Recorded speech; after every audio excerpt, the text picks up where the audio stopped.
जय हिंद। आज हम अपने YouTube चैनल में फिर से किरचॉफ के द्वितीय नियम को फिर से बताने जा रहे हैं। तो किरचॉफ का पहला नियम हम पार्ट 1 में बात कर चुके हैं, डिस्कशन कर चुके हैं। अब किरचॉफ के द्वितीय नियम को बताने जा रहे हैं। आप सभी लोग नोट करें, किरचॉफ का द्वितीय नियम, किरचॉफ का द्वितीय नियम।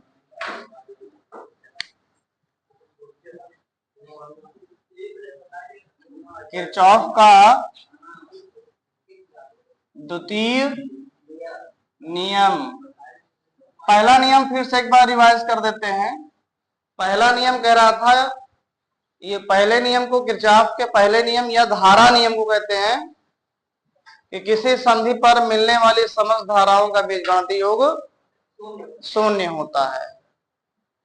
किसी संधि पर मिलने वाली समस्त धाराओं का बीजगणितीय योग शून्य होता है।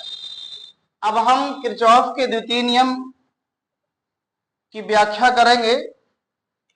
किरचॉफ का द्वितीय नियम इसको कहते हैं वोल्टेज नियम। क्या कहते हैं? वोल्टेज नियम या वोल्टेज नियम, या इसको कहते हैं लूप नियम। क्या कहते हैं? लूप नियम कहते हैं। लूप का मतलब क्या होता है? लूप का मतलब है तो एक बंद घेरा, बंद घेरा। जैसे आप लोग बेनुआ में देखे होंगे ना, बेनुआ में है ना, बेनुआ में हो जाता है ना, पहले पुराने समय में बताते थे, एक तार को गोला बना लेते थे। हम लोग देहाती भाषा में कहते हैं उसको बेनुआ कहते हैं, बेनुआ बनाने के लिए, है ना। तो लूप का मतलब एक बंद घेरा, है ना। तो किरचॉफ का वोल्टेज नियम ये कहता है, किरचॉफ का वोल्टेज नियम ये कहता है कि किसी बंद पाश या बंद परिपथ के विभिन्न भागों में उसके सिरों पर उत्पन्न विभवांतरों का बीजगणितीय योग परिपथ के कुल विद्युत वाहक बलों के बीजगणितीय योग के बराबर होता है। इसे सुन लीजिए, किरचॉफ के वोल्टेज नियम के अनुसार किसी बंद परिपथ के विभिन्न खंडों में उत्पन्न विभवांतरों का बीजगणितीय योग उस परिपथ में कुल विद्युत वाहक बलों के बीजगणितीय योग के बराबर होता है। अर्थात sigma V equal sigma E, नहीं, sigma V equal sigma E, या इसको कहते हैं सिग्मा IR V इक्वल क्या होता है, या sigma IR equal sigma E, summation IR equal summation E, sigma IR equal sigma E. ठीक है, ये लूप का नियम। चाहे लूप का नियम लिख दें क्या बोर्ड पे, लूप का नियम देते हैं।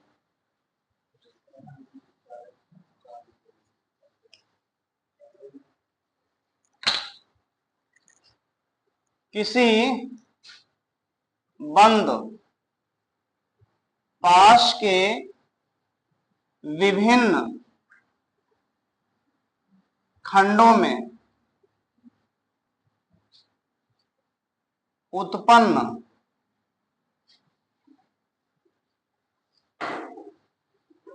विभवांतरों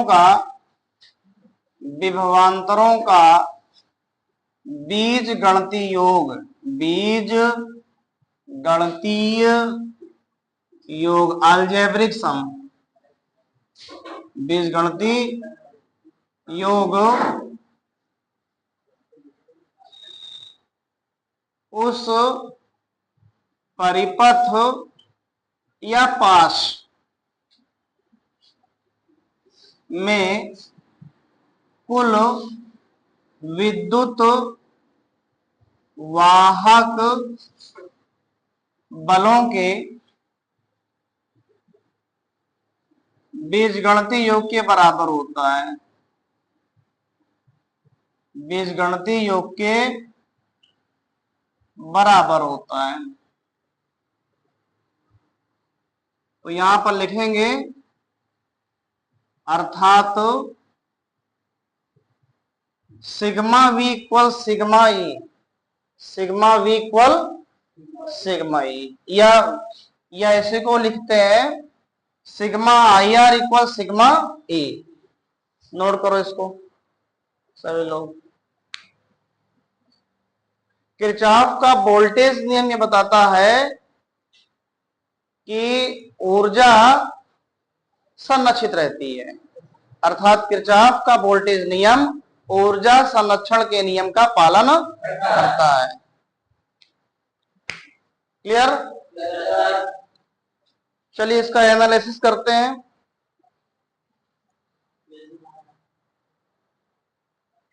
इसका एनालिसिस करते हैं।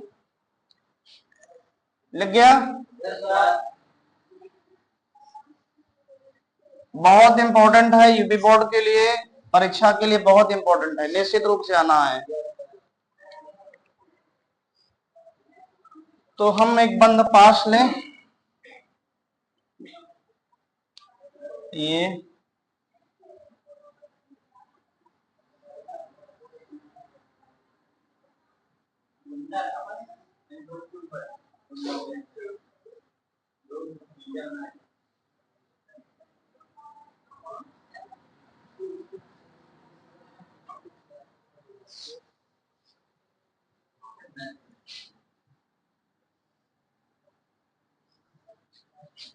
देखो, ये एक बंद क्या है, पास है, एक वैद्युत परिपथ है जो बंद प्रकार, बंद टाइप का है। इसका ईएमएफ एक्सेल है, इसका ईएमएफ E1 है, इसका ईएमएफ E2 है। ये का रेजिस्टेंस लगे हुए हैं R1 R2 R3,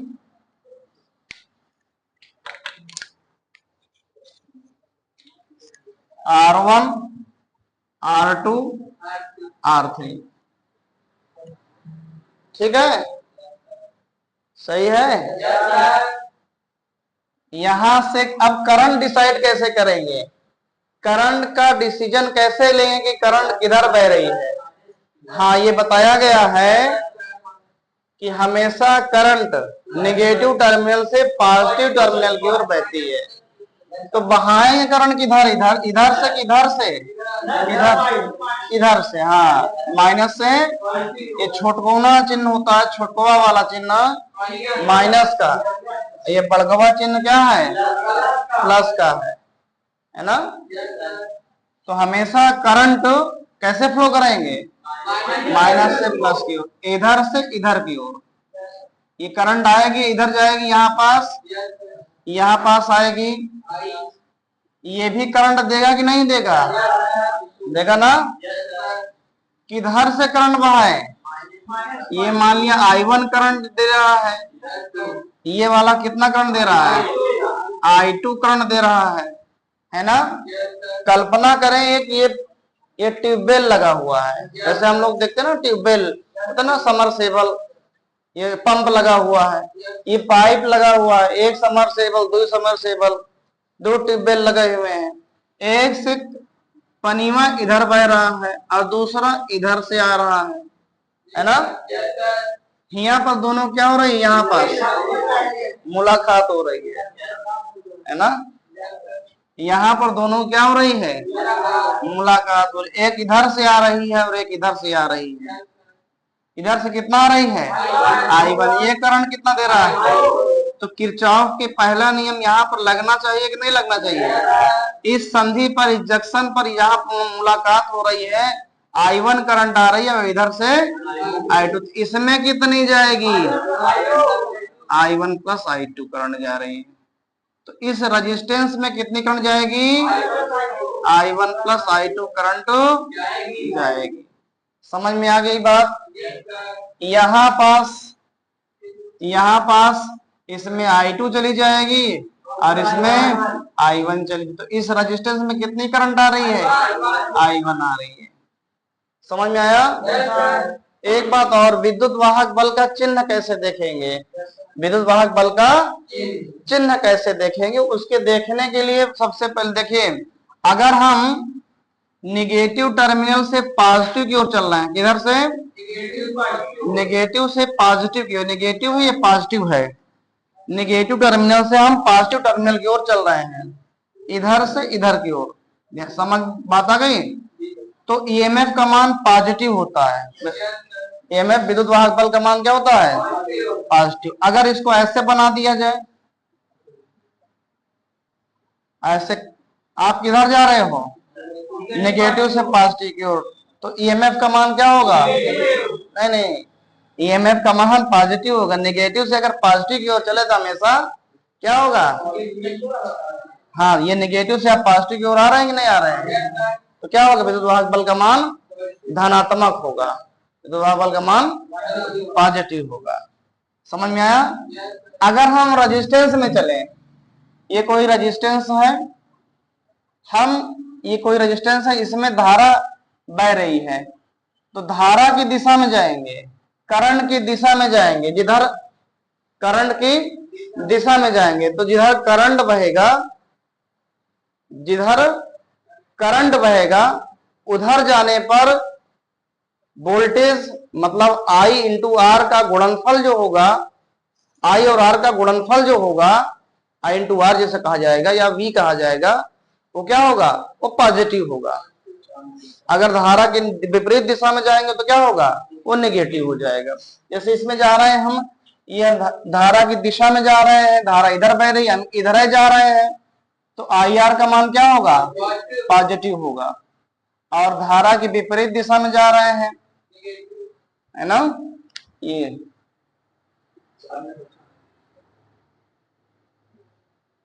विपरीत दिशा में जा रहे हैं, इधर की ओर, धारा इधर जा रही है, इधर जा रहे हैं, तो IR का मान क्या होगा? नेगेटिव हो जाएगा। समझ में आई बात? पानी जिधर जा रहा है पाइप से, हम उसकी दिशा में जाएंगे। अगर खेत में पानी लगाए हैं, जिस दिशा में जा रहा है पानी, उसी दिशा में जाएंगे, तो वोल्टेज क्या होगा? और उसके अपोजिट दिशा में क्या होगा? नेगेटिव होगा वोल्टेज।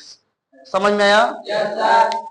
तो इसमें दो बंद पास है, इसका एनालिसिस किया जाए, है ना। इसका नाम दे दें A B C D E और F, ठीक है।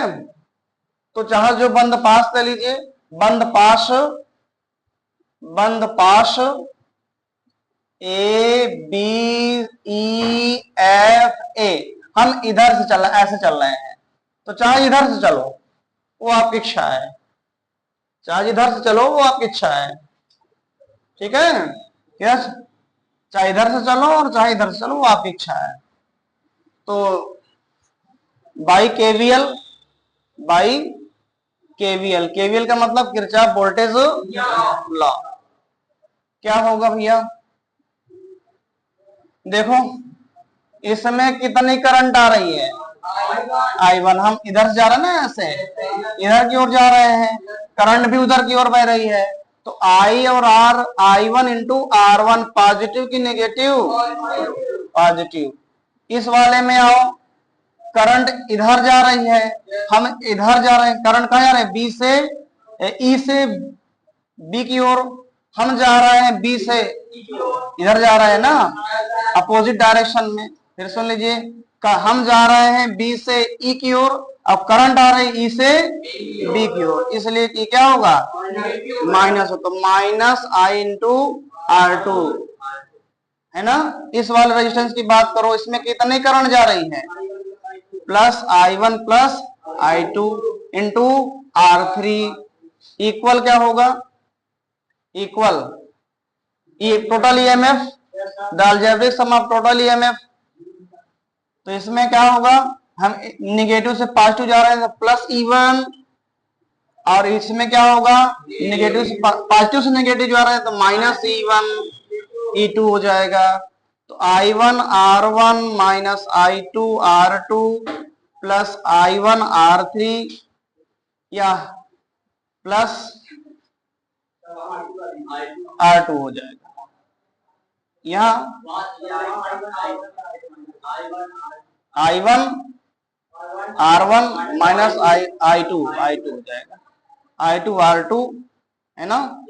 तो ये I1 plus I2, I1 plus I2 into R3 है ना, relation equal E1 minus E2 relation first, and बंद पास BCDEB में है ना, इसमें चले तो कितना करंट है, इसमें कितनी जा रही है I1 प्लस I2, तो I1 plus I2 into R3 है ना, और ये प्लस होगा I2 इंटू R2 इक्वल क्या होगा E2 है ना, क्लियर रिलेशन सेकेंड। और एक आई यहां से निकाल लो है ना, ठीक है। तो इन दोनों को सॉल्व करके I1 I2 की वैल्यू निकाल सकते हैं है ना। समीकरण 1 व 2 को हल करके I1 व I2 का मान ज्ञात कर सकते हैं। समझ में आया। अब किरचॉफ के नियम के एप्लीकेशन, इस पर न्यूमेरिकल प्रॉब्लम हम अगली वीडियो में बात करेंगे। तब तक के लिए आप लोग नोट करें। धन्यवाद।